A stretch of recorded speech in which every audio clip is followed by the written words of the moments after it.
Do you want to be able to plant your plants outside or move them into the greenhouse without having to worry about them getting eaten by slugs? Because I'm about to test 7 natural slug control methods to discover which ones work, which ones are myths, and to find the method that's best at stopping slugs from eating your plants.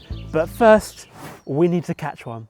Slugs can only live where there's moisture, so you can usually find them hiding under plant pots, around any piles of wood or stone, and in any overgrown areas. Yes, that does mean staying on top of weeds. Unfortunately for this video, it hasn't rained much here, so we're going to have to lure them out using the most unbelievable method for controlling slugs. If you've spent any time online, then you'll know that there's one technique used by almost every gardener to catch and attract slugs. And it also works on humans. Just like us, slugs are attracted to beer. They love the yeasty, fermenting smells. So if you fill a dish with a strong ale or a stout and leave it in the garden overnight, then in the morning you should find it full of drowned or very, very drunk slugs. Which, ethics aside, means I haven't got my guinea pig yet. So I'm going to need to catch one the old-fashioned way. Say hello to Arthur. I found Arthur munching through my pepper seedlings, but instead of throwing him to the chickens, I had a much better plan. I'm going to use Arthur as my lab rat and test different slug repelling materials against him. I'm going to fill a seed tray with compost and I'm going to bury some lettuce plants around the edges. And I'm going to place Arthur in the middle of the tray and surround him with each material. If Arthur can get across the barrier, then we know that this method doesn't really deter slugs, and as a reward, he gets to eat whichever plant he wants. But if Arthur fails to cross the barrier in 30 minutes, then I get to take back one of my plants and I'll put it in the garden using the same barrier and I'll test it outside in real world conditions. Whoever gets the most plants wins, and if I win, I get to feed him to the birds. But if Arthur wins, then he gets to go free and I have to eat a bowl of snails as a forfeit. May the best man, or mollusc, win. First up is the copper tape. Now I admit, it's pretty weird that slugs wouldn't like this stuff. Some people say their bodies react with the copper, while other people claim that merely crawling across it is enough to stop their blood from processing oxygen. While other people seem to say that if they even touch the copper, that will give them a small electric shock. Ow! Maybe it's all of those reasons, maybe it's none of them. But if you wrap the size of a plant pot in copper tape, then you should be able to stop the slug from climbing on top and eating your plants. That's the idea anyway.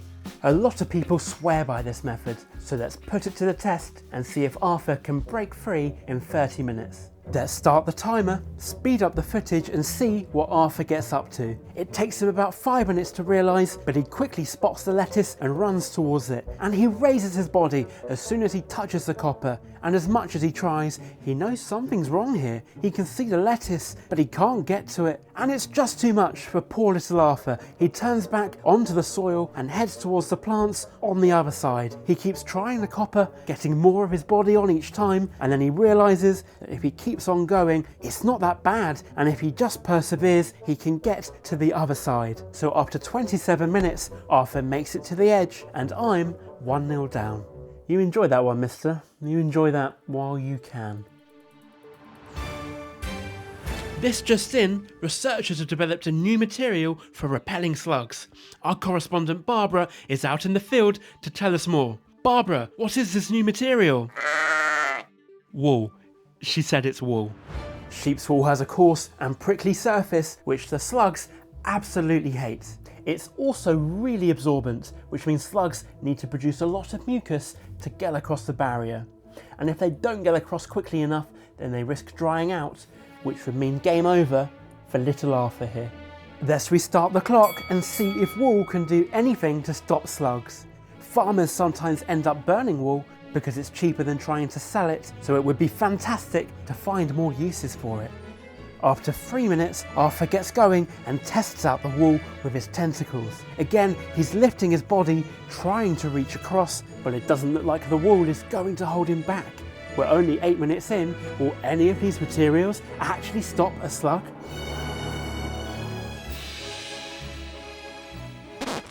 No. So far, the only effect I've seen is on my bank balance. Also, I'm having a hard time finding snails in the UK, so am I going to have to go to France for a YouTube video?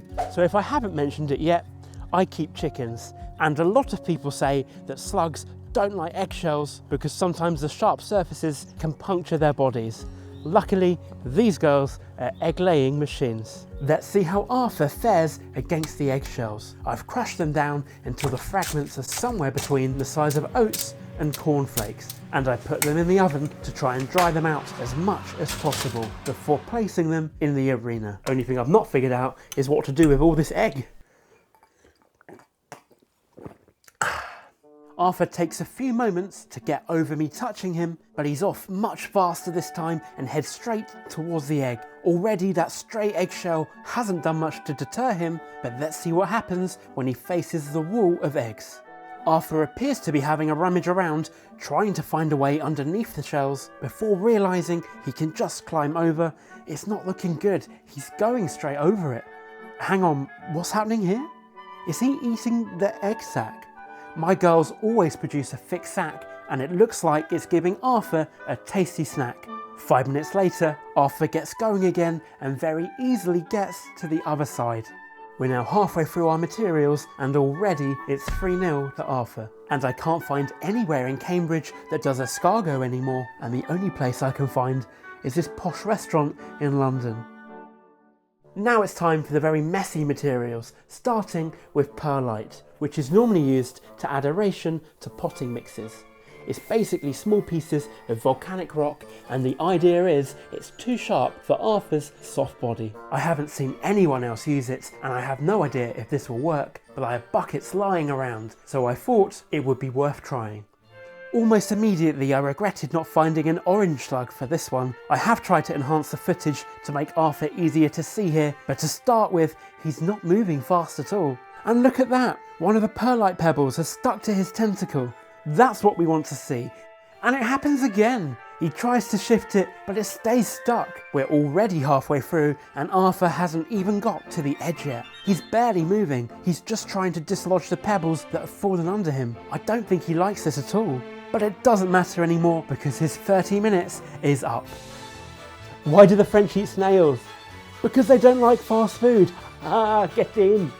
I really needed to win that one. Otherwise I'd have to call the snail restaurant and explain to them that I lost a bet to a slug.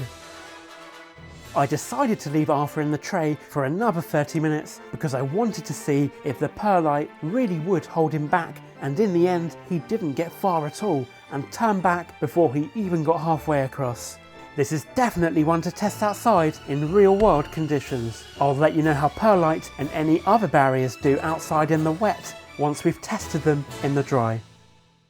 Next up is a strange material which keeps cropping up all over the place. It's used to treat pests in chicken coops, removing bed bugs from bedding, and it's even used in toothpaste. It's called DE, or diatomaceous earth, and while it's great for removing insects with exoskeletons, some people recommend using this to repel slugs too. And that's because some slug deterrents actually use DE as the base material. Also, the score is 3-1 to Arthur with 2 games to play, so I'm hoping that DE will save me from having to eat a snail. Almost immediately the DE swallowed up the moisture from yesterday, which is something to take note of if you're going to be using this outside. It takes Arthur even longer to get going here. I think he might have been sleeping when I picked him up. After 10 minutes he gets going and races towards the edge of the tray and the DE. And he climbs over the wet stuff and seems to carry on fine over the dry stuff too. I didn't think it would be this much of a walk in the park. That puts the score at 4-1, meaning it's game, set and match to Arthur. You're booked until the end of the month. That's fine, I'll figure something else out. Hey, what does a snail wear when he wants to carry a lot of stuff? His cargo pants. Hello? I might have lost the match, but I kept the hardest challenge until last. That's because this one is actually dangerous for poor Arthur. I was reading online and apparently the caffeine in coffee grounds will repel slugs because it's actually poisonous. I was lucky to spend a year in the coffee capital of Europe, where everyone makes coffee using one of these stovetop pots. So conveniently, I happen to have a lot of used coffee grounds to hand. Now, I'm only using used coffee grounds, which contain about half as much caffeine as fresh grounds, and I'm using organic because coffee is one of the most heavily sprayed crops in the world. But even so, I'm still concerned. As much as I want this to work, I've been looking after Arthur for a few days now, and he's kind of cool. Let's see if Arthur can break through this barrier, or if he will be stopped dead by the coffee grounds in this final test. For the very last time, let's restart the timer. Arthur gets going straight away and begins to head towards the top of the tray. Despite his enthusiasm, slugs do go slow, so this one has been sped up by 80 times. And as soon as he reaches the coffee, he turns his head. This one is looking really good. Maybe there is something to it. He carries on, skirting the edge of the coffee before turning back into the middle of the tray. We're 20 minutes in and he heads once more towards the coffee and comes face to face with a giant clump. It looks like he's taking his time to investigate and he's eyeing up the coffee rather than trying to go around it. And now what's he doing? Is he eating the coffee? Coffee is toxic. Arthur's doing the one thing that I hoped he wouldn't do. The 30 minutes was up, making the final score 4-2, and that's a win for the coffee. But I still wanted to see if he'd crossed the barrier, so I gave him a little while longer. Arthur? Arthur? Arthur! There you go, buddy. Be free. No, it doesn't look like coffee had any effect on Arthur. By weight, it's about 5% caffeine, which means he should only have had 48 hours. But nothing except perlite seems to be able to stop Arthur.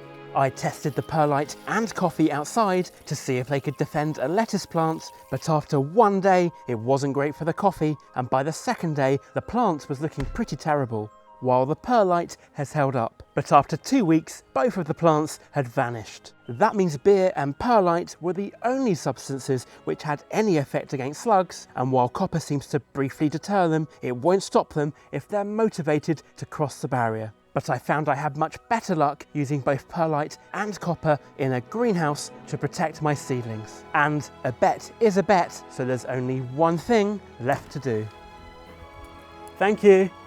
What do you call the shipping crate full of snails? Escargot. Escargot. While it's difficult to find ways of completely stopping slugs, there are passive methods that you can use to limit damage by other insects without destroying the ecosystem in your garden. To stop aphids and other pests from eating your plants, check out this video here, and as always, happy gardening.